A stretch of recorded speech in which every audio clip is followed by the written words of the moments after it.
Hello and welcome to this lecture. आज के इस लेक्चर में हम पढ़ने वाले हैं टाइम और स्ट्रेस मैनेजमेंट के बारे में। मतलब कि हम भी किसी के साथ या किसी बिजनेस या ऑर्गेनाइजेशन के साथ जब कम्युनिकेशन कर सकते हैं या बिजनेस लेवल का कुछ भी वर्कआउट करते हैं, तब हमारा जो टाइम और स्ट्रेस दोनों को मेंटेन करना बहुत ज़रूरी हो जाता है। हमने आगे के लेक्चर में भी देखा था बिजनेस ऑर्गेनाइजेशन के अंदर कम्युनिकेशन कैसे कर सकेंगे।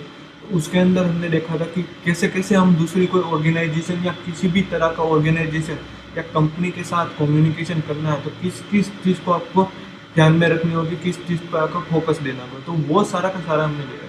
हमने वो भी देखा था कि जो बिजनेस ऑर्गेनाइजेशन है उसके साथ जो कम्युनिकेशन करते हैं तो उसकी डेफिनेशन क्या थी। तो उसके अंदर हमने देखा था कि जो भी हम कम्युनिकेशन करते हैं ऑर्गेनाइजेशन के साथ जिससे कि ऑर्गेनाइजेशन को कोई कॉमर्शियल बेनिफिट हो, मतलब कि उसके अंदर आप ऐसा कोई कम्युनिकेशन करते हो जिससे कि ऑर्गेनाइजेशन को कोई कॉमर्शियल बेनिफिट्स हो, जिससे कि उसकी आप बोल सकते हो उसकी जो इनकम है या उसका टर्नओवर है वो बढ़ सके। तो वैसा आप कोई भी कम्युनिकेशन कर सकते हो। तो उसको वन टाइप ऑफ क्या बोलते हैं, बिजनेस कम्युनिकेशन। तो यहाँ पे भी वैसा ही है कि बिजनेस कम्युनिकेशन का मतलब क्या है। तो बिजनेस कम्युनिकेशन के अंदर हमने देखा था वो सब। तो यहाँ पे आज हम देखने वाले हैं टाइम और स्ट्रेस मैनेजमेंट। मतलब कि हम टाइम और अपने स्ट्रेस कैसे मैनेजमेंट कर सकते हैं। ये एक मोस्ट इंपॉर्टेंट टॉपिक है कम्युनिकेशन का। मतलब कि आप कोई भी वर्कआउट करते हो या कोई भी एक हार्ड वर्क करते हो, तब आपके पास टाइम और स्ट्रेस दोनों को मेंटेन करना पड़ेगा। मतलब कि आप ऐसा कोई वर्क कर रहे हो जैसे कि बिजनेस ऑर्गेनाइजेशन रिलेटेड आप कोई वर्क कर रहे हो, तो वहाँ पे आपको किसी टाइम के अंदर किसी आउटलेट के अंदर वो कंप्लीट करना होता है। तो वहाँ पे आपको टाइम मैनेजमेंट करना पड़ेगा। मतलब कि आपके पास बहुत सारे वर्क हो गए, तो आप उसको किस तरह से डिवाइड करोगे जिससे कि आप अपने टाइम में वो कंप्लीट कर सको।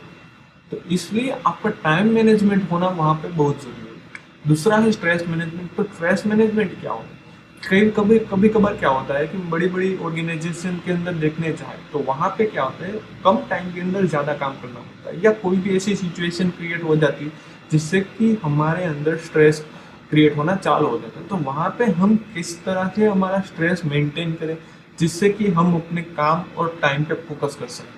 तो वो सारी की सारी जो चीज़ है वो यहाँ पे हमें पढ़नी है। तो सबसे पहले हम पढ़ने वाले हैं टाइम और स्ट्रेस मैनेजमेंट के बारे में। तो वो कैसे करेंगे, वो किस तरह से हो सकता है, तो वो हमें देखना है। तो फिलहाल तो अभी स्टार्ट करते हैं आज का लेक्चर। तो सबसे पहले हम ऑब्जेक्टिव देखते हैं, मतलब कि इसकी ज़रूरत क्या है। टाइम और स्ट्रेस मैनेजमेंट हम क्यों कर सकते हैं, हमें उसको क्यों मैनेजमेंट करना चाहिए, उसको क्यों मेंटेन करना चाहिए। तो वो सारे के सारे हम यहाँ पे क्या करें, ऑब्जेक्टिव देख लेते हैं। तो सबसे पहला ऑब्जेक्टिव हमारा ये है कि इम्प्रूव फोकस एंड अटेंशन। हमारा फोकस और अटेंशन दोनों को इम्प्रूव करने के लिए, मतलब मैंने कहा वैसे कि किसी भी सिचुएशन के अंदर आपको ज़्यादातर स्ट्रेस हो जाएगा या ऐसी सिचुएशन क्रिएट होगी जिससे कि आपको स्ट्रेस होना चालू हो जाए, आपको टेंशन होना होगा। तो वहाँ पे आप अपना मैनेजमेंट करके या अपना टाइम मैनेजमेंट और स्ट्रेस मैनेजमेंट की मदद से आप कितना अपने वर्क के अंदर या किसी भी सिचुएशन के अंदर कितना फोकस कर सकते हो, कितना अटेंशन कर सकते हो, वो आपको इम्प्रूव करना है। तो ये फर्स्ट ऑफ ऑल हो गया कि इम्प्रूव फोकस एंड अटेंशन। दूसरा, इंक्रीज योर कॉम्प्रिहेंशन। आपको अपनी कॉम्प्रिहेंशन इंक्रीज करने के लिए तो वहाँ पे आपको टाइम मैनेजमेंट और स्ट्रेस मैनेजमेंट दोनों अच्छा होना चाहिए। तो ये भी एक ऑब्जेक्टिव भी है। Improve problem solving ability. तो ये मोस्ट इंपॉर्टेंट है। आप किसी भी सिचुएशन में कोई ऐसी प्रॉब्लम क्रिएट हो जाती है तो वहाँ पे आपको स्ट्रेस होना चालू हो जाए, उसके हिसाब से आपके पास टाइम भी नहीं होगा। तो आप अपना जो स्ट्रेस मैनेजमेंट से जरिए आप अपनी जो प्रॉब्लम सॉल्विंग एबिलिटी है ना वो अच्छी तरह से बढ़ा सकते हो, उसके अंदर इम्प्रूवमेंट कर सकते हो। तो आपको अपने प्रॉब्लम सॉल्विंग एबिलिटी को इम्प्रूव करना है तो वहाँ पे आपको क्या करना पड़ेगा, स्ट्रेस मैनेजमेंट और टाइम मैनेजमेंट उसको दोनों को मेंटेन तो करना ही होगा।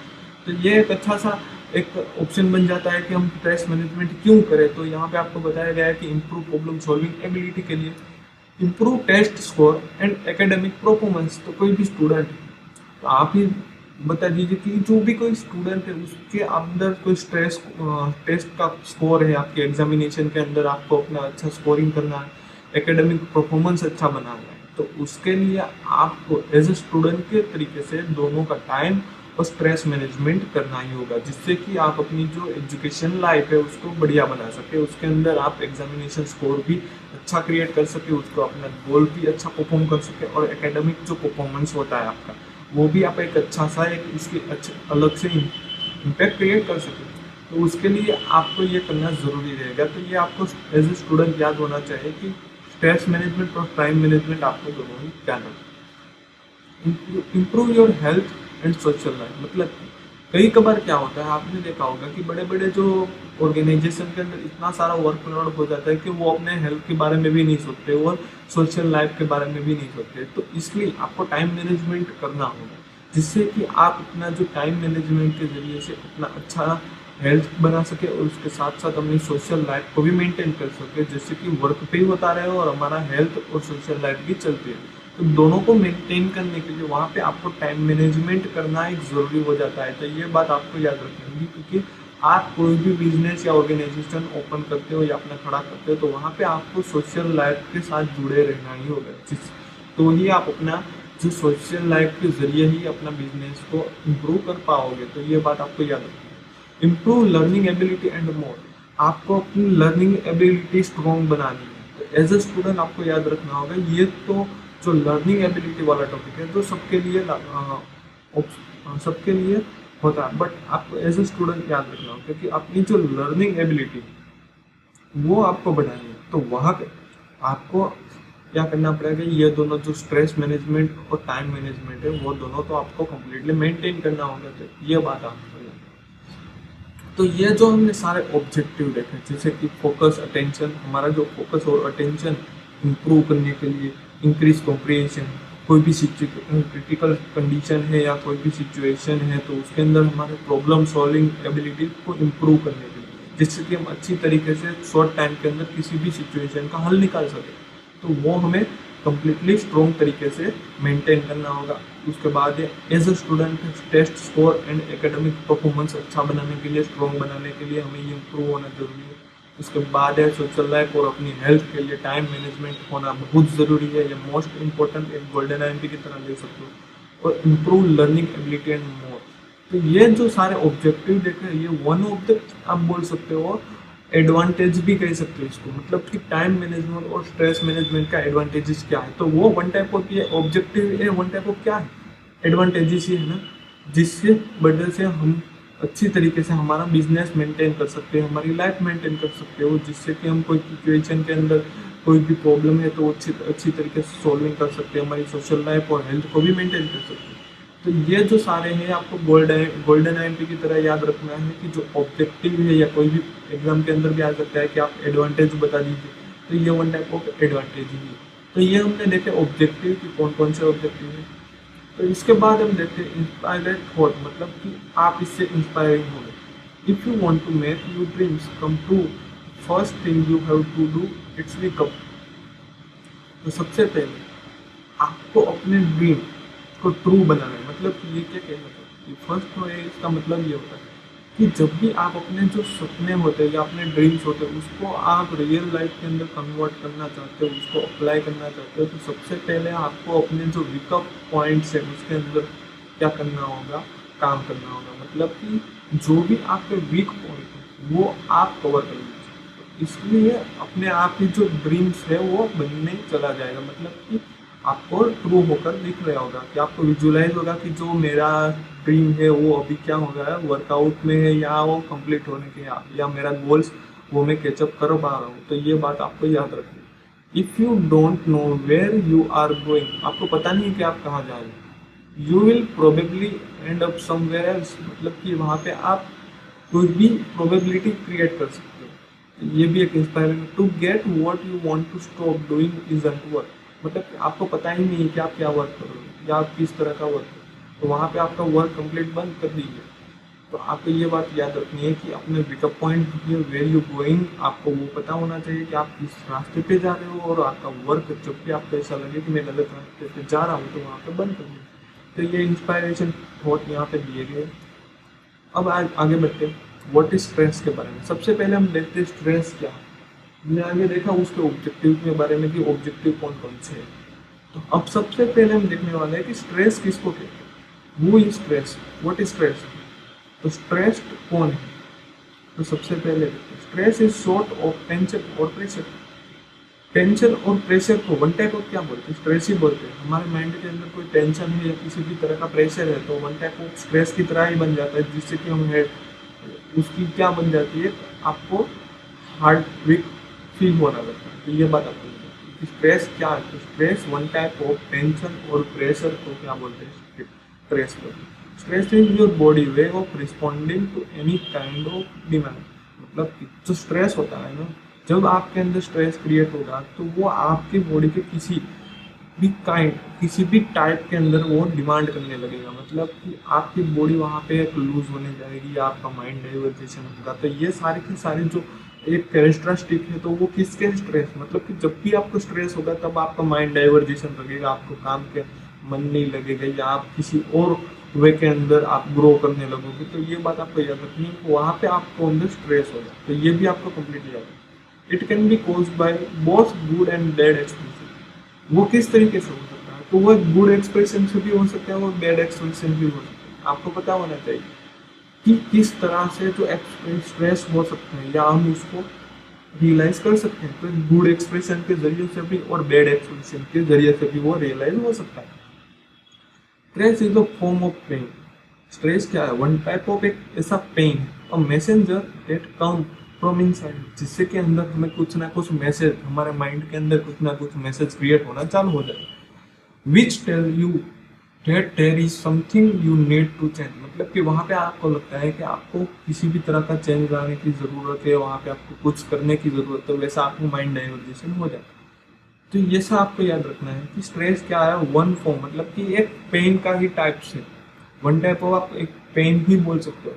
इसके अंदर क्या होता है कि जब भी आपके अंदर स्ट्रेस होना चालू हो जाता है आपके माइंड के अंदर, तो वहाँ पे क्या होता है, मोस्टली आपके जो माइंड के अंदर आपके अलग अलग मैसेज आपकी सोचने लगते हैं कुछ ना कुछ। वहाँ पे आपको ऐसा फील होता है कि मुझे यहाँ पे चेंज होना चाहिए, आपके सब माइंड डाइवर्जेशन आपका हो जाता है, जिससे कि आपको काम में मन नहीं लगता। तो ये बात आपको याद रखनी है कि स्ट्रेस किसे कहते हैं। सिंपल हमने यहाँ पे स्ट्रेस की एक डेफिनेशन देखी कि स्ट्रेस किसे कहते हैं। तो स्ट्रेस मतलब कि टेंशन और प्रेशर दोनों को स्ट्रेस ही बोलते हैं। वो वन टाइप ऑफ क्या है, एक पेन ही है, मतलब कि एक पेन का ही टाइप है। इसके अंदर क्या हो जाता है कि जब भी आपको स्ट्रेस हो जाता है तो उसके दो टाइप्स हो सकते हैं, या उसके दो पोज हो सकते हैं। गुड एक्सप्रेशन के थ्रू भी हो सकता है और बैड एक्सप्रेशन के थ्रू भी हो सकता है। और तो ये बात आपको याद रखनी है। तो ये हमने देखा स्ट्रेस क्या है, कैसे कैसे उसको रियलाइज कर सकते हैं, उसको वन टाइप ऑफ क्या बोलते हैं, पेन बोलते हैं, वो उसके अंदर कैसी कैसी सिचुएशन के अंदर वो होता है। तो वो हमने यहाँ पे देखा कि व्हाट इज स्ट्रेस। तो अब हम देखते हैं टाइम स्ट्रेस प्रोसेस। मतलब कि जो स्ट्रेस होता है उसकी जो प्रोसेस क्या होती है, वो किस तरह से काम होता है। तो पहले तो स्ट्रेसफुल इवेंट और सिचुएशन, पहले तो एक क्रिएट सिचुएशन क्रिएट होती है। स्ट्रेसफुल इवेंट या कोई सिचुएशन क्रिएट होती है, उसके अंदर क्या होता है, प्राइमरी अप्रिजियल होता है। मतलब कि उसके अंदर हमें क्या करना है, व्हाट डज दिस मीन, मतलब इसका मतलब क्या है। इसके अंदर हम हार्मलेस हो जाते हैं, हमें कुछ लॉस हो जाता है, थ्रेट हो जाता है, कुछ चैलेंजेस आ जाता है। तो वो क्या हो, one type of primary apprehension है। उसके बाद होता है सेकेंडरी अप्रिहेंशन। तो उसके अंदर क्या होता है, सेल्फ इफेक्शन एक्सपीरियंशन। मतलब यहाँ पे हम वहाँ पे हम क्या कर सकते हैं। तो यहाँ पे हमने देखा कि सबसे पहले तो कोई ऐसी क्रिएट सिचुएशन क्रिएट होती है स्ट्रेसफुल, जिससे कि अंदर हमें स्ट्रेस होना चालू हो जाता है। तो यहाँ पे एक आपको लाइफ साइकिल दी गई है। सबसे पहले उसका पॉइंट होता है स्ट्रेसफुल इवेंट और सिचुएशन, वहाँ पे कोई ऐसी इवेंट क्रिएट होती है। इसके अंदर प्राइमरी अप्रिशियल होता है, मतलब कि उसके अंदर आपको हार्डनेस लगता है, कुछ लॉस हुआ है ऐसा लगता है, आपको थ्रेट क्रिएट होता है, कुछ चैलेंजेस होते हैं। तो उसके अंदर आपको ये सब हो सकता है।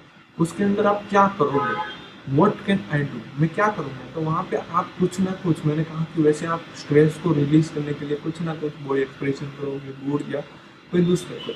उसके बाद क्या होता है, स्ट्रेस एंड कॉपिंग होता है। तो ये एक टाइम स्ट्रेस प्रोसेस जो मैंने आपको स्ट्रेस की प्रोसेस यहाँ पे आपकी स्क्रीन पर दी है। तो उसके अंदर सबसे पहले जब भी आपका प्रोसेस स्टार्ट होता है, मतलब कि आपको वो स्ट्रेस होना स्टार्ट होता है, तो वहाँ पे सबसे पहले तो कोई एक सिचुएशन क्रिएट होती है या कोई क्रिटिकल इवेंट क्रिएट होती है, जिससे कि आपने माइंड में स्ट्रेसफुल क्रिएट हो। उसके बाद उसके अंदर आपको क्या लगता है, कोई चैलेंजेस लगता है, कोई थ्रेट लगता है, आपको कोई हार्डनेस लगता है, या कुछ लॉसेस आपको दिखाई दे। उसके बाद आप वहाँ पे क्या करते हो, जब भी आपको स्ट्रेस लगता है तो वहाँ पे आप क्या करते हो कि जो भी आपका स्ट्रेस है उसको रियलाइज करने के लिए कोई अच्छी सी या कोई बुरी, गुड और बैड दोनों एक्सप्रेशन के थ्रू आप उसको रियलाइज करोगे। उसके बाद आपका स्ट्रेस होता है वो कम्प्लीटली क्रिएट होता है। तो वहाँ पे आपकी ये स्ट्रेस की लाइफ साइकिल थी कि किस टाइम के अंदर स्ट्रेस क्रिएट होता है किस तरह से। तो ये हमने देखा। आगे हमने देखा कि स्ट्रेस क्या होता है। अब हमने देखा कि स्ट्रेस की लाइफ साइकिल क्या होती है। तो ये आपको याद रखनी है कि स्ट्रेस की लाइफ साइकिल क्या रहती है। सबसे पहले हमको एक ऐसी सिचुएशन क्रिएट होती है स्ट्रेसफुल, उसके बाद एक प्राइमरी अप्रिहेंशन, उसके बाद एक सेकेंडरी अप्रिहेंशन, उसके बाद एक स्ट्रेस प्रोकॉम्पिंग। तो ये हो गई one type of time stress process. अब उसके आगे देखते हैं वर्क रिलेटेड स्ट्रेस होना, मतलब आपको वर्क रिलेटेड कैसा स्ट्रेस होना। मैंने कहा वैसे कि जब भी कोई बिजनेस ऑर्गेनाइजेशन के साथ काम करते हो, किसी बड़ी कंपनी के साथ काम करते हो, वहाँ पे क्या होता है कि मल्टीपल वर्क आपको दिए जाते हैं या मल्टीपल आपको रिस्पॉन्सिबिलिटी दिए जाती है। तो वो आप कैसे मेंटेन करोगे या उससे कैसे आपको स्ट्रेस होता है या उसके कैसे आपको स्ट्रेस क्रिएट होता है आपके माइंड पे। तो वहाँ पे हम कैसे करेंगे, किस किस तरह का वर्क रिलेटेड स्ट्रेस होता है, तो वो हम देखने वाले हैं। Being unhappy in your job. कई कबार क्या होता है कि वहाँ पे क्या होता है आपको वर्क लोड हो जाता है, आपको बहुत सारी रिस्पॉन्सिबिलिटी दी गई है, आपका बहुत सारा वर्कलोड होता है, वर्क स्ट्रेस हो जाता है। तो सबसे पहले तो आपको ये होता है कि अपनी जो जॉब होती है उसके आप अनहैप्पी हो जाते हैं, मतलब कि आपको जॉब करनी अच्छी नहीं लगती है वहाँ। तो ये सबसे पहला क्या हो जाता है, एक आप बोल सकते हो ऑब्जेक्टिव, या आप इस तरीके से लिख सकते हो कि पहला स्टेप हो जाए वो आपको क्या लगता है कि जब भी आपको वर्क स्ट्रेस आता है तो वहाँ पे आपकी जॉब को आप अनहैप्पी, मतलब कि आपको अच्छा सा फील नहीं होता। वर्किंग लॉन्ग आवर्स, मतलब कि आप लंबे समय तक काम करते रहते हैं। तो ये भी हो सकता है कि कई बार आपको ज़्यादातर वर्क नहीं करते, तो एक नहीं एक वर्क में ही आप लॉन्ग समय पास कर देते हो। हैविंग अ हैवी वर्कलोड और टू मच रिस्पॉन्सिबिलिटी, मैंने कहा वैसे कि उसके अंदर मैनी हैवी वर्कलोड भी हो सकता है और मैनी मोर रिस्पॉन्सिबिलिटी भी हो सकती है। तो इसके वहाँ पे आपको वर्क स्ट्रेस दिखने को मिलेगा। वर्किंग इन डेंजरस कंडीशन, किसी भी क्रिटिकल सिचुएशन के अंदर भी आपको वर्क करना पड़ेगा, या वो डेंजर कंडीशन क्रिएट हो गई है जैसे कि हमारे माइंड के अंदर, वहाँ पे आप वर्क कर रहे हैं, तो वो वन टाइप की क्या है, Strachey work stress. Insecurity about advancement और रिस्क ट्रेनिशन, मतलब कि आप किस तरह का वर्क कर रहे हो उसके अंदर आपको कोई एडवांसमेंट नहीं दिख रहा है या उसके अंदर आपको कोई सिक्योरिटी नहीं मिल रही है, आपको सिर्फ रिस्क ही लग रहा है, तो वो भी एक स्ट्रेस हो जाता है। Having to give speeches in front of college, आप कभी कभार अपनी कोई स्पीच देते हो तो वहाँ पे भी आपको स्ट्रेस होगा, मैं कर पाऊंगा या नहीं कर पाऊंगा। अंदर से आप कॉन्फिडेंट नहीं होंगे तो वहाँ पे आपको क्या होगा, एक स्ट्रेसफुल क्रिएट होगा। तो ये बात आपको याद रखनी है। एक most important topic is having to give speech in front of colleges, मतलब कि आप स्टूडेंट के सामने या अपने कलीग्स के सामने किसी भी तरह की स्पीच क्रिएट करते हो या देते हो तो वहाँ पे आपको स्ट्रेस फील होगा। फेसिंग अ डिस्क्रिमिनेशन ऑफ हार्मनेस, तो वैसा भी हो सकता है हैरेसमेंट के अंदर, मतलब कि आपने कोई क्रिमिनल नहीं किया, आपने कोई क्रिमिनल हो ही नहीं तो भी आपका हैरेसमेंट हो जाता है, तो वहाँ पे क्या होता है कि आपको स्ट्रेस क्रिएट होता है। तो ये जो वर्क रिलेटेड स्ट्रेस है कि किस किस तरह की आप सिचुएशन के अंदर स्ट्रेस हो सकता है। तो यहाँ पे सबसे पहले हमने देखा कि आपको जॉब अच्छी नहीं लग रही है तो वहाँ पे भी आपको स्ट्रेस हो रहा है कि ये जॉब अच्छी नहीं है, ये मैं छोड़ दूँ या नहीं छोड़ूँ, अच्छा रहेगा या नहीं रहेगा, तो वो सारा का सारा आपको जॉब रिलेटेड स्ट्रेस होना है। दूसरा होता है वर्किंग लॉन्ग आवर, आप लॉन्ग आवर तक वर्क करते हो तब आपके माइंड के अंदर स्ट्रेस हो जाता है कि ये मैं क्यों कर रहा हूँ, इतना सारा काम मैं क्यों कर रहा हूँ, इससे मुझे क्या बेनिफिट मिलेगा क्या नहीं मिलेगा, तो वो सारा का सारा आपको स्ट्रेस। ये दो सिचुएशन देखिए कि आपको जॉब अच्छी नहीं लग रही है तब भी आप स्ट्रेस फील करोगे, जब आप लॉन्ग टाइम वर्किंग करोगे तब भी आपको स्ट्रेस फील होगा। उसके बाद हैवी वर्कलोड और रिस्पॉन्सिबिलिटी ज़्यादा होगी तब भी आपको स्ट्रेस लगेगा। उसके बाद ये आप वर्किंग इन डेंजर कंडीशन, मतलब कि आप क्रिटिकल सिचुएशन के अंदर वर्क कर रहे हो तब भी आपको स्ट्रेस लगेगा वर्क के रिलेटेड। उसके बाद आप कोई भी इन्वेस्टमेंट करते हो या एडवांसमेंट करते हो तो वहाँ पे आपको रिस्क रिलेटेड क्या होगा, वर्कलोड या आपको स्ट्रेसफुल होगा। उसके बाद आप किसी भी तरह की स्पीच किसी कॉलेजियन या किसी स्टूडेंट के सामने देते हो तो वहाँ पे भी आपको स्ट्रेस होगा कि ये मैं कर पाऊंगा कि नहीं कर पाऊंगा, आपके अंदर जो कॉन्फिडेंस बिल्डअप नहीं होगा तो ये सारा का सारा क्या होगा, एक स्ट्रेस फील होगा। फेसिंग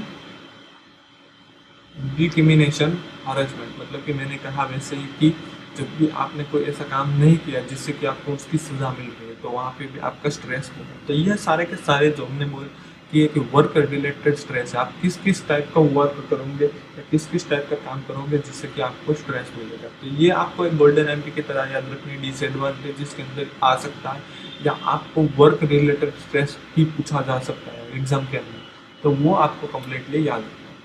उसके बाद देखें फॉर अ स्टूडेंट, अब आपके जो स्टूडेंट होता है उसको किस किस जगह पे स्ट्रेस लगेगा एज अ स्टूडेंट लाइफ हम देखने का किसी भी सिचुएशन आती है तो यहाँ पे आपको कम्प्लीटली सिचुएशन के हिसाब से आपको स्ट्रेस लोड दिखाया है। स्ट्रेस ओमीटर इसको किया गया है, इसको नाम क्या दिया गया, स्ट्रेस ओमीटर। सबसे पहले एज अ स्टूडेंट देखने जाए तो फैमिली लाइफ के अंदर आपको 46% आपको क्या होगा स्ट्रेस में, मतलब कि फैमिली रिलेटेड हमें कोई काम करना है, वर्कआउट करना है, उसको मेंटेन करना है, तो वहाँ पे आपको क्या होगा 46% क्या होगा स्ट्रेस होगा। कॉलेज प्रोसेस, जब भी आप कॉलेज के अंदर एंटर होते हैं या उसके अंदर एडमिशन के लिए कोई एकेडमिक एडमिशन क्रिएट करते हो तो वहाँ पे आपके पास 36% क्या होगा स्ट्रेस होगा। उसके बाद है टेस्ट, जब भी आपकी कोई एग्जामिनेशन होने वाली है या कोई भी टेस्ट होने वाली है या कोई भी इंटरव्यू होने वाला है तो वहाँ पे आपका जो स्ट्रेस होगा ना वो सबसे हाई होगा, कितना 81%। मतलब कि आप कोई भी एज ए स्टूडेंट की तरह देखने जाए तो कोई भी एग्जाम क्रिएट होने वाली या लेने वाले हो या टेस्ट देने वाले हो या कोई भी इंटरव्यू, तो वहाँ पे आपको एक ही डर लगता है, मैं पास होऊंगा या नहीं होगा, ये मैं अच्छा कर पाऊंगा या नहीं कर पाऊंगा, ये मेरे से होगा या नहीं होगा। तो वो सारा का सारा स्ट्रेस टेस्ट के दौरान हो सकता है, तो वहाँ पे सबसे ज़्यादा स्ट्रेस आपको दिखाया गया है 81%। उसके बाद है होमवर्क, जब भी आपने होमवर्क नहीं किया या आप होमवर्क करने बैठते हो तो वहाँ पे आपका जो वर्कलोड होता है या उसके हिसाब से देखने जाए तो उसका स्ट्रेस होता है वो 73% होता है। मतलब कि आपके पास ज़्यादा होमवर्क है या टाइमिंग कम है तो वहाँ पे आप होमवर्क कर पाओगे या नहीं कर पाओगे, कितना कर पाओगे, तो वो सारा का सारा आपके एज ए स्टूडेंट के अंदर क्या हो जाता है स्ट्रेस क्रिएट होता है। तो उसका जो परसेंटेज होता है 37%, सॉरी 73% वहाँ पे आपको स्ट्रेस होता है। पेरेंट और फैमिली, आप देखने जाए तो पेरेंट और फैमिली की वजह से आपको कितना स्ट्रेस हो सकता है, तो वहाँ पे 45% आपको क्या हो सकता है पेरेंट और फैमिली की वजह से स्ट्रेस हो सकता है। आपको पर्सनल, मतलब कि आपने कुछ ऐसा काम किया या आपने किसी चीज़ से डर रहे हो या किसी चीज़ को आपको करना है वहाँ से आप नहीं कर पाए तो वहाँ पे आपको पर्सनल अपना कितना 68% आपको क्या लगेगा स्ट्रेस लगेगा, क्योंकि ये वर्कलोड वन टाइप ही हो गया कि आपको कुछ करना है कर नहीं पा रहे या आपको करने का मन नहीं है तो भी आपको करना नहीं है, तो वन टाइप ऑफ वो स्ट्रेस ही हो गया जिससे कि आपको पेन होने लगे। पीयर प्रोसेस तो उसके अंदर 38%, सोशल लाइफ के अंदर आपको 38%, एग्जामिनेशन या एक्स्ट्रा करिकुलर तो उसके अंदर 58% है, और प्रेजेंटेशन उसके अंदर या प्रोक्रेंटेशन तो उसके अंदर 65% आपको स्ट्रेस रहेगा। तो ये आपको यहाँ पे आपकी स्क्रीन पर स्ट्रेसोमीटर दिखाया गया है कि मतलब कि एक स्टूडेंट लाइफ के अंदर किस किस सिचुएशन के अंदर या किस किस टाइप का स्ट्रेस रहता है और कितना परसेंटेज रहता है। तो इसमें से हमने देखा कि family life, college process, test, homework, parent, personal, वो सारे के सारे हमने देखे। तो ये तो सारे के सारे जो आपको यहाँ पे स्ट्रेस जो आप रियली में फील कर रहे हो अपनी लाइफ में या कर रहे होगे, तो ये बात आपको याद रखनी है कि आप किस तरह का आपको मेंटेन करना है। ये आपको देखने सोचना है कि इस तरह के, मतलब कि आप कोई भी टेस्ट देने वाले, एग्जाम देने वाले तो इतना स्ट्रेस नहीं होगा, तो ये आपको सबसे पहले तो अपना स्ट्रेस मेंटेन करना होगा। तो ये एक स्टूडेंट के लिए आपको स्ट्रेसोमीटर दिखाया गया, तो ये आपको कम्प्लीटली याद रखना होगा, इसकी परसेंटेज भी आपको याद रखनी होगी। उसके बाद है इम्पैक्ट ऑफ स्ट्रेस। अब हमने अभी तक तो देखा कि स्ट्रेस क्या है, कैसे कैसे क्रिएट होता है, वर्क किस किस तरह का आप काम करते हो तो स्ट्रेस आप क्रिएट होता है, वो सब तो हमने देखा। बट हम देखते हैं कि अभी मेन टॉपिक कि जब स्ट्रेस होता है तो उसकी मेन इम्पेक्ट कहाँ पे होती है, कितनी इम्पेक्ट होती है, उसकी स्ट्रेस होता है तो अब हम किस किस सिचुएशन या किस किस वर्कर का वर्क करने लगते हैं, तो वो हमें यहाँ पे देखते हैं कि इम्पैक्ट ऑफ स्ट्रेस उसकी इम्पैक्ट क्या रहती है। तो सबसे पहले यहाँ पे आपकी स्क्रीन पे दिखाया गया, तो मैं स्टार्ट करता हूँ। 70 to 80% of out painter visit may be related to stress। आप 70 से 80% आप आउट पेस पे कोई विजिट करते हो। जब भी आपको कोई स्ट्रेस लगे तो आप कहीं के आपका माइंड डाइवर्जेशन हो जाता है या उससे अंदर आप कोई भी करते हो तो आप रिलेटेड, तो स्ट्रेस से रिलेटेड आप ये सब करने लगते हो। Link to all leading physical cause of death, heart disease, cancer, stroke. आप देखने जाए तो उसकी इम्पैक्ट के जरिए आप हार्ट डिजीज भी हो सकता है, कैंसर भी हो सकता है, स्ट्रोक भी हो सकता है। तो ये फिजिकल कॉजेस हो सकता है इसके अंदर, तो इसकी ये भी इम्पैक्ट हो सकती है। Associated with development of most major mental health problem. आपको स्ट्रेस की वजह से आपको मोस्ट मेंटल, आप देखने जाए तो मेंटल हेल्थ प्रॉब्लम हो सकती है, जैसे कि डिप्रेशन। आप कई कबार देखते हो कि कई स्टूडेंट कई कबार डिप्रेशन में आ जाते हैं, तो उसके अंदर से आपको उसको मेंटल प्रॉब्लम होने की चालू हो जाती है, या किसी भी तरह का गलत ऑप्शन चुन लेते हैं। तो वहाँ पे एक आपको याद रखना है कि एज ए स्टूडेंट आपने ऐसा कोई भी काम नहीं करना है, कोई भी डिस्प्रेशन में नहीं आना है। तो ये एक इम्पैक्ट थी कि मतलब कि 70 से 80% क्या होता है कि आप किसी भी तरह का स्ट्रेस लेते हो तो वहाँ पे आप कोई आउटलाइन पे चले जाते हो या किसी भी तरह का आप माइंड डाइवर्जेशन। उसके हिसाब से देखने जाए तो कोई एक लीडिंग फिजिकल कॉज भी हो सकता है, जैसे कि मर भी सकते हो, हार्ट डिजीज हो सकता है, कैंसर हो सकता है, स्ट्रोक भी हो सकता है। उसके बाद हम देखने जाए तो आप किसी भी डेवलपमेंट के साथ जुड़े हो तो वहाँ पे आपको स्ट्रेस लेना है या आपको स्ट्रेस हुआ है तो वहाँ पे आप मेंटल हेल्थ प्रॉब्लम भी हो सकती है। ये जो ज़्यादातर डिप्रेशन की सिचुएशन है वो किसे होती है, एज ए स्टूडेंट को ही होती है। किसी कभार किसी भी वर्क रिलेटेड या किसी भी उसने काम किया है ऐसा कि जिससे कि वो डिप्रेशन में चले गए, तो ये आपको याद रखनी है कि ये इम्पैक्ट उसकी ये बहुत खतरनाक हो सकती है या अच्छी नहीं हो सकती। हाउ टू रिड्यूस स्ट्रेस हमने देखा कि उसकी इम्पैक्ट कैसे, बट अब हमने देखना है कि हम उसको रिड्यूस कैसे करें, हम उसको मेंटेन कैसे करें, तो वो हमें यहाँ पे देखना है। तो ये एक आपको गोल्डन आइडिया की तरह याद रखना है कि हम अपना स्ट्रेस कैसे रिड्यूस कर सकें, हमें कितने मेंटेन करना है, तो वो आप करें। तो सबसे उसके अंदर सबसे पहला है फॉलो द टाइम मैनेजमेंट। सबसे पहले तो मैं क्या करता हूँ, अपना जो टाइम मैनेजमेंट है ना उसको फॉलो करना पड़ता है, उसका चार्ट क्रिएट करना है। हमने अभी भी देखा होगा, हम जब आगे स्टडी की होगी 1 से 12वीं तक, तो वहाँ पे हमने देखा होगा कि आप अपना एक टाइम टेबल क्रिएट करें कि किस तरह से हमें वर्क करना है, किस तरह पे क्या काम करना है, वो सारा का सारा एक टाइम मैनेजमेंट चार्ट आप क्रिएट करें, तो वो हमें फॉलो करना है। ये एक टाइम मैनेजमेंट चार्ट है ना, इसकी एक अलग ही इम्पैक्ट होती है आपके लाइफ में। आप जब भी उसको बनाओगे तो सबसे पहले तो आपकी एक मेन चैलेंज होगा कि आपको उसको फॉलो करना है।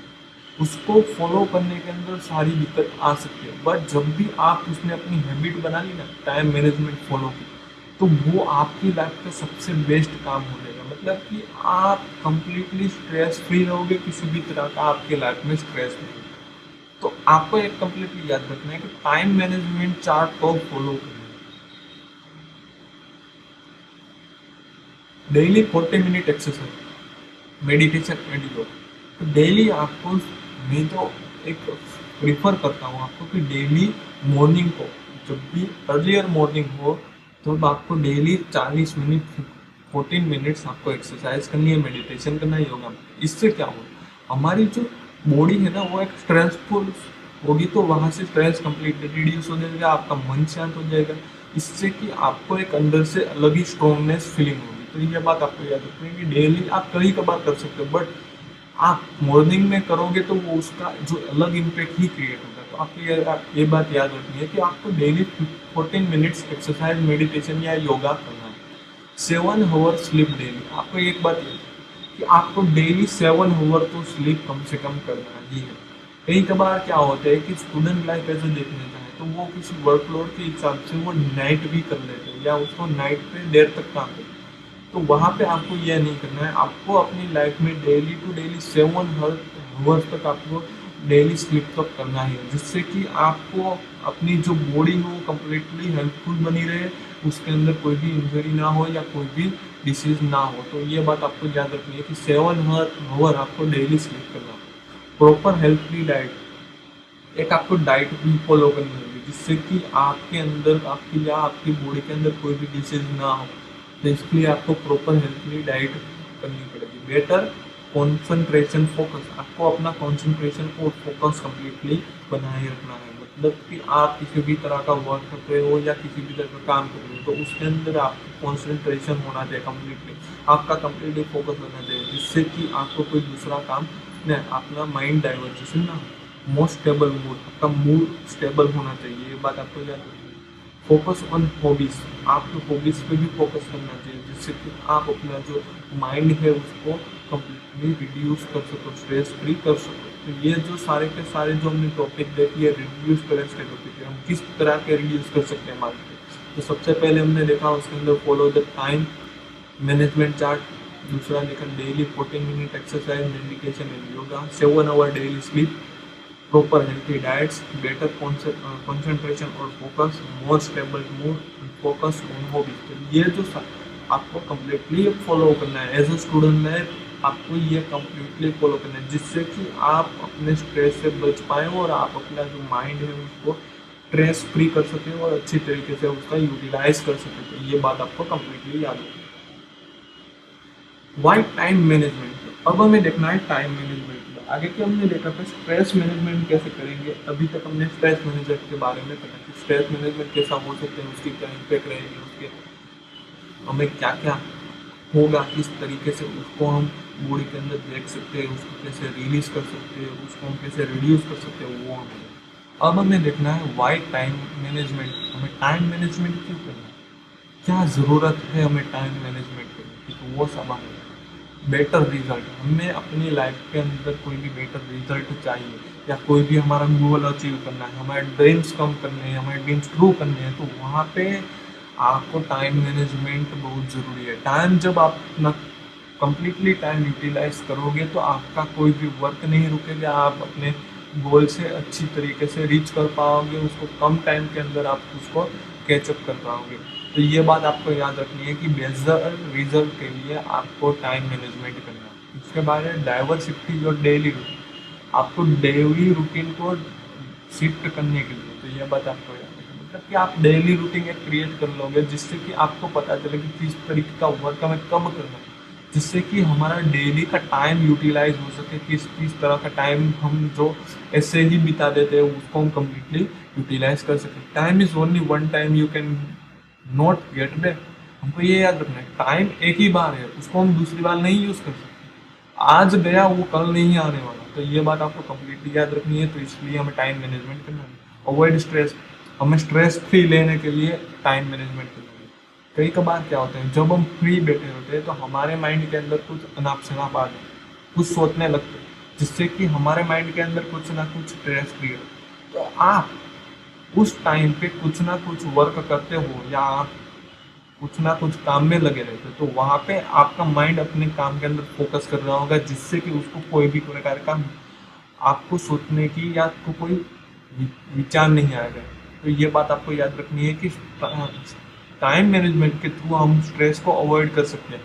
तो ये बात है, कीप योर सेल्फ हैप्पी, मतलब कि टाइम मैनेजमेंट के अंदर हम देखने जाए तो हम अपने आप से ही खुश रहेंगे, क्योंकि हम सही समय से अपना काम कंप्लीट कर रहे हैं, हम स्ट्रेस नहीं लेंगे, अपने काम के अंदर फोकस कर पाएंगे, जिससे कि हमें अपने से अंदर से ही संतोष हो, तो ये एक सेटिस्फेक्शन मिलेगा। तो इसके लिए हम अपनी ओर से भी हम क्या रहेंगे, हैप्पी रहेंगे। तो ये हमने देखा कि टाइम मैनेजमेंट क्यों करना चाहिए, तो उसके अंदर सबसे पहले देखा बेटर रिजल्ट के लिए, दूसरा देखा कि हमें डेली रूटीन फॉलो करने के लिए, टाइम एक ही बार है इसलिए हमें याद रखना है, हमारा स्ट्रेस दूर करने के लिए और अपने आप खुश रहने के लिए। तो ये बात, bad time management is equal to stress. जब भी हम अपना टाइम मैनेजमेंट नहीं कर सकते ना, मतलब कि वो क्या हो गया, स्ट्रेस हो गया।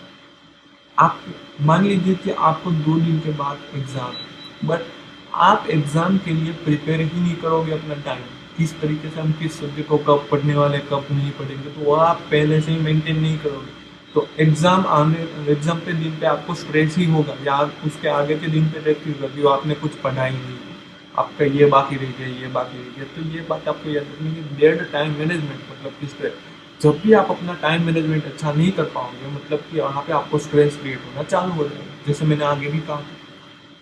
Good time management is equal to happiness and time for play. जितना अच्छा आपका टाइम मैनेजमेंट, उतना अच्छा आपके लिए अच्छा रहेगा, हैप्पीनेस रहेगी और वहाँ पे आप टाइम को प्ले भी कर सकते हो। तो ये बात आपको याद रखनी है कि good time management is equal to happiness and time for play. ये बात आपको यहाँ पे आपको टाइम मैनेजमेंट चार्ट दिया गया है, मतलब कि आप एज अ स्टूडेंट कैसे टाइम मैनेजमेंट कर सकते हो। तो इसलिए आपको यहाँ पे चार्ट दिया गया है कि किस तरह का आप टाइम मैनेजमेंट कर सकते हो। तो यहाँ पे सबसे पहले दिया गया है कि 6 बजे मैंने कहा वैसे एक अर्ली मॉर्निंग आपको मेडिटेशन करनी होगी सारे के सारे दिन, मंडे से लेकर सैटरडे तक। 7 बजे सुबह 7 बजे स्कूल कॉलेज होगा, उसके बाद 8 बजे स्कूल कॉलेज होगा। 1 बजे तक आप देखने जाए तो कंटिन्यू स्कूल कॉलेज रहेगा। 2 बजे आप कंप्लीटली फ्री होकर घर पे आ जाओगे। तो उसके बाद जो 3 और 11 देखने जाए तो 3 PM और 11 PM के बीच में जो भी आपका टाइम है उसके अंदर आप क्या वर्क करने वाले हो उसका आपको टाइम मैनेजमेंट करना होगा।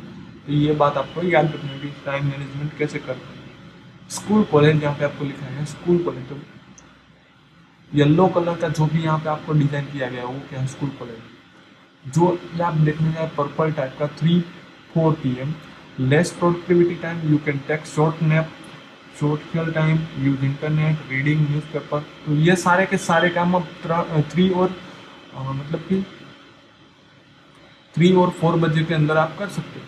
तो ये बात आपको याद रखनी है कि आप 3-4 PM के अंदर क्या करोगे, आप लेस प्रोडक्टिविटी वाला काम करोगे, जैसे कि शॉर्ट नैप करोगे, सोशल टाइम आप कर सकते हो, यूज इंटरनेट कर सकते हो, रीडिंग कर सकते हो, न्यूज़पेपर कर सकते हो। जैसे कि आपको जो भी पसंद है वो आप इस के अंदर कर सकते हैं, इस 2 ओवर के अंदर कर सकते हो। 5 और 6 के अंदर आपको क्या करना है, स्पोर्ट्स आपकी हॉबी है, आपका स्पोर्ट है, आपका डांसिंग क्लासेस है, तो वो सब आप मतलब कि जो 5 और 6 ये 2 ओवर्स है उसके अंदर आपको सिंपली अपनी हॉबी पे ध्यान देना है। आपको जिस चीज़ के अंदर इंटरेस्ट है उसके अंदर आपको ये 2 ओवर्स के अंदर काम करना है। उसके बाद जो भी ये ग्रीन एरिया दिया गया उसके अंदर आपको सिंपली स्टडी करना है, अपना न्यू रिवीजन करना है, होमवर्क करना है। और ये बात आपको और 11 बजे से सवेरे 6 बजे तक आपको स्लीप करना है। तो ये कम्प्लीटली आपको यहाँ पे फ्लो चार्ट दिखाया गया है कि कैसे कैसे हम time management chart as a student की तरह बना सकते हैं। संडे को आपको कम्प्लीटली छुट्टी रहेगी, ये बात आपको याद रखिए। उसके अंदर आपको जो भी करना है वो कर सकते हो अपने हिसाब से, बट मंडे से सैटरडे तक हमारा टाइम मैनेजमेंट कम्प्लीटली होना चाहिए, जिससे कि क्या हो सके कि हम अपना टाइम कम्प्लीटली बिता सके और हम सभी जगह पे अपना टाइम यूटिलाइज कर सकें और हम एक भी चीज़ उसके अंदर कंप्लीट नहीं कर पा सकते या उसके अंदर कंप्लीटली हम फुलफिल कर सकें, हमारी कोई भी चीज़ उसके अंदर बाकी नहीं रहेगी। तो ये बात आपको याद रखनी है कि time management chart as a student आप कैसे बना सकते हो। तो आपको ये भी करना है कि आप अपने लाइफ में अभी से ही टाइम टेबल बनाओगे, टाइम मैनेजमेंट चार्ट क्रिएट करोगे, जिससे कि आप अच्छी तरीके से अपना टाइम मैनेजमेंट कर सको, स्ट्रेस से दूर सको। तो ये सभी स्टूडेंट को भी करना होगा। ओके, तो यहाँ पे हमारा लेक्चर खत्म होता है। एक बार हम रिवीजन कर लेते हैं आज के लेक्चर में क्या कहा। तो हम सबसे पहले देखने वाले हैं कि आज हमने सबसे पहले देखा कि स्ट्रेस मैनेजमेंट, टाइम मैनेजमेंट क्या है, उसको कैसे, उसके अंदर सबसे पहले हमने ऑब्जेक्टिव देखे, उसके बाद हमने देखा इंस्पिरेशन थॉट, उसके बाद हमने देखा मेन टॉपिक हमारा कि स्ट्रेस क्या है। तो हमने स्ट्रेस के अंदर देखा कि टेंशन और प्रेशर को स्ट्रेस बोलते हैं। उसके अंदर हमारा माइंड डाइवर्जेशन हो जाता है, हम उसको गुड या बैड एक्सप्रेशन पे रिलीज कर सकते हैं। उसके बाद हमने उसकी लाइफ साइकिल देखी थी। उसके बाद हमने किस किस तरह का वर्क लोड या वर्क करते हैं तो उससे हमें टेंशन होता है, वो हमने देखा। उसके बाद हमने स्ट्रेसोमीटर देखा, जिससे स्टूडेंट के लिए रियल लाइफ के अंदर किस किस टाइप का वर्क करने से या किस किस सिचुएशन के अंदर उसको कितना स्ट्रेस होगा वो हमने देखा था। उसके बाद हमने देखा इम्पैक्ट ऑफ स्ट्रेस। उसके बाद हमने देखा हम कैसे स्ट्रेस को रिड्यूस कर सकें। वाई टाइम मैनेजमेंट हमें करना चाहिए, तो वो हमें देखा। टाइम मैनेजमेंट के लिए हमने देखा था कि bad time management is equal to stress.